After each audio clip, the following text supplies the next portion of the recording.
ඊයේ අපි දකිනවා මේ ලාල්කාන්ත මහත්තයා චෝදනා කරන නායකයන් වාර්තා සම්බන්ධයෙන් යම් සිදුවීමක් වාර්තාව එහෙම උත් අපේ ගිහින් නුවර වෙන පැත්තක තියන වෙනවා කියන කතාව කියවෙන්නේ. ඔබත් මම හිතන්නේ මොකද ඇත්තට මේ ඔයහරි කියනවද අවුලක් මේක යාන්ත්‍රික පොතේ අවුලක් තියෙනවද? ඔය කාරණා සියල්ලම දිහා බැලුවම මට හැඟෙන්නේ ආණ්ඩුව මේක සීරියස් අරගෙන නැහැ. ආණ්ඩුව මේක විහිළුවකට අරගෙන.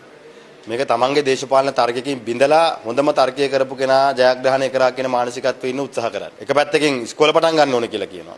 ඒ මිනිස්සුන්ට ගෙවල් වලට යන්න ඕනේ යවන්න උත්සාහ කරනවා. යන්න කියලා කියනවා. අනිත් පැත්තෙන් ඒ ගෙවල් ඉරිතැල්ලා ගිහිල්ලා බිම් පුපුරලා තියෙන්නේ.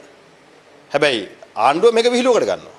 ඒ හින්දා දැන්වත් ওই විහිළු සපයන එක නවත්තලා ආණ්ඩුව මං හිතන්නේ මේ ජනතාවකදී අවංකව බලලා මේකට ප්‍රශ්නෙට විසඳුමක් දෙන්න ඕනේ.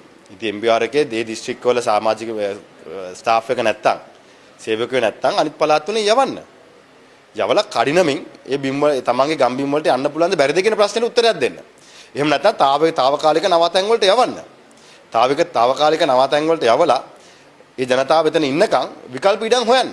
දැන් මීට පෙර LTT ක්‍රස්තවාදයේ අවසන්ලා 2009 මහා දැවැන්ත ජන කොට්ටාසයක් උතුරේ తాවකාලික කඳවුරු වල හිටියා.